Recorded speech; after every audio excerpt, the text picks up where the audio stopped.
Welcome to Leigh Dickey TV. Hit subscribe to follow along with the fun. Now let's get on to today's video. Law and Order for the Defense is not moving forward at NBC. I give you all the details next.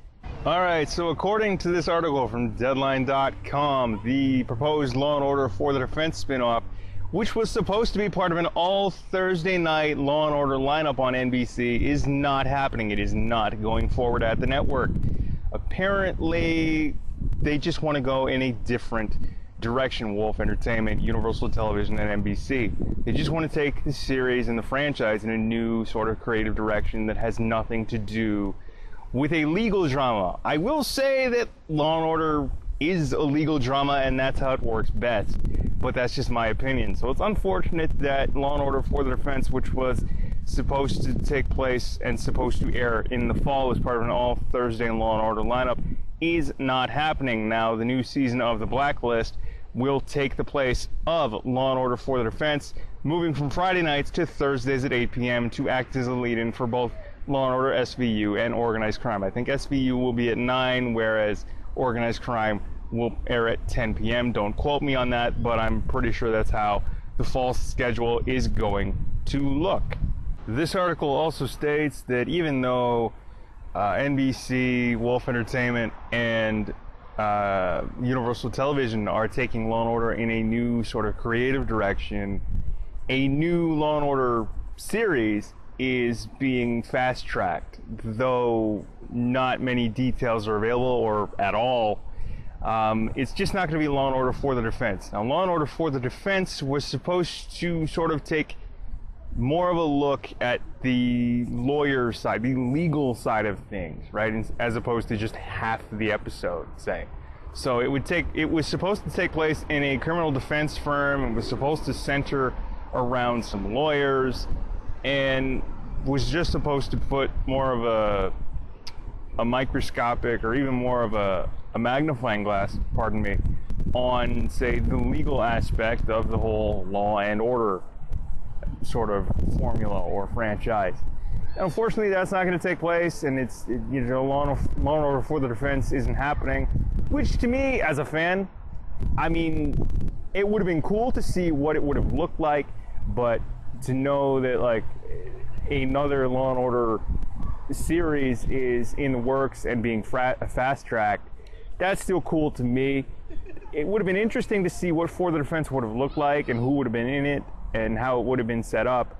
But, you know, if, say, Dick Wolf, Wolf Entertainment, Universal Television, and NBC, they were kind of not all that high on it after putting out calls to people and, you know, reaching out to some names to appear in the series, you know, why not go in a different creative direction? Why not take the series in a different direction, or in a new creative direction, to sort of like breathe new life into the franchise?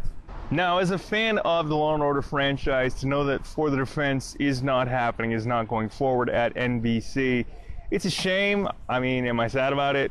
Yeah, because I did want to see an all Thursday night Law and Order lineup, but with the Blacklist being sort of moved over from Fridays to take the 8 p.m. Thursday slot to act as a lead-in for SVU and Organized Crime, cool. That should be, like, you know, a solid Thursday night lineup, because I think, the Blacklist is going into season 9, whereas SVU is going into season 22 or 23, and you have Law and Order Organized Crime led by Christopher Maloney, which was renewed for season 2 earlier this year following a successful first season, and that is going to air again this fall on Thursday nights. Now, I can't be the only one that thinks this. I'm sure the millions of people that are a fan of the Law and Order franchise, not every Law and Order show, right? Not every Law and Order centered show will work. Not every Law and Order centered show is going to be branded a winner. Like, you still have to get the ratings in, the people still have to watch, and not every, you know, Dick Wolf centered Law and Order type of show, or not every Dick Wolf Entertainment show will ever always be a winner. Like with the Law and Order franchise, you had Trial by Jury. I think the only reason it didn't work is because Jerry Orbach unfortunately passed away after filming 2 episodes at the end of 2004, and it didn't last all that long. I think it may have gotten to episode 13 and that was it. But they had to go in a different direction, and Law and Order Trial by Jury didn't work. Then there was Conviction, which saw Stephanie March reprise the Alexandra Cabot role. I think that got 1 season, and to be quite honest with you, I think it may have even only gotten half a season. I can't remember, but I think that aired the season after Law and Order Trial by Jury. It honestly felt like Law and Order Light to me, and I didn't tune in as much as bits and pieces of it, but I just kind of was like, okay. I mean, it's cool to see Stephanie March get the lead, and I mean, she's a great actress, but at the time, it just felt like Law and Order Light to me, and I was just kind of like, yeah, all right, we're not, I didn't want to tune in. It just felt like a lighter version of the original Law and Order show, SVU, and I think Criminal Intent was still on NBC at the time, and it was still airing, and it felt like a watered down version of what Law and Order was, or what I thought it was at the time. Perhaps the most notable spin-off of Law and Order to sort of not technically survive like the television landscape after 1 year is Law and Order Los Angeles. You had Skeet Ulrich, Terrence Howard, Alfred Molina, and it just, to me, I don't think Law and Order should be set anywhere but New York, and I actually did a video on that, and I'll link it in the cards and description for you all, along with all my other Law and Order episodes. But Law and Order Los Angeles, I don't think the viewers and the fans of the franchise want to see Law and Order set anywhere but New York City. And you don't want to see some sort of like Hollywood, centric type Law and Order show. I don't think it works in that regard. Like, Hollywood is not the perfect setting for Law and Order, whereas New York is the perfect backdrop. Now, of course, they rewrote a bunch of stuff. Terrence Howard was written out of this show. You had Skeet Ulrich written out of this show.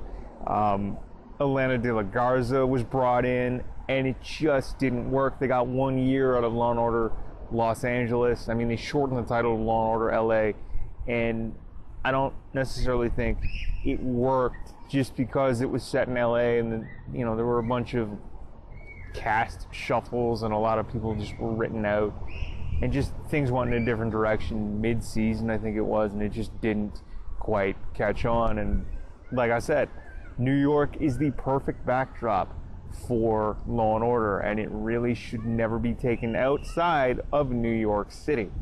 Of course, I'm well aware that there is a UK adaptation of Law and Order. I think there's an adaptation in Russia, though I'm not sure either of those shows air anymore.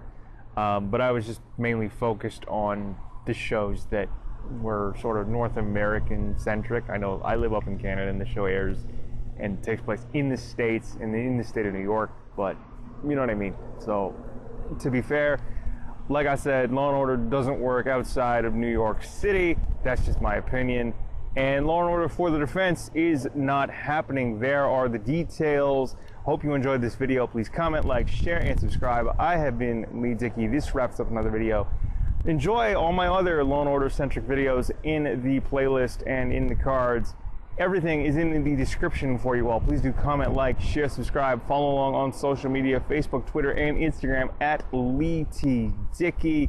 Subscribe to the Beats and Speaks podcast and Yo Nostalgia on your favorite podcast app and player of choice. Of course, links to those shows are in the description. Of course, these videos are also available in audio form on your favorite podcast app and player of choice as episodes of either Yo Nostalgia or the Beats and Speaks podcast. Thanks again for tuning in.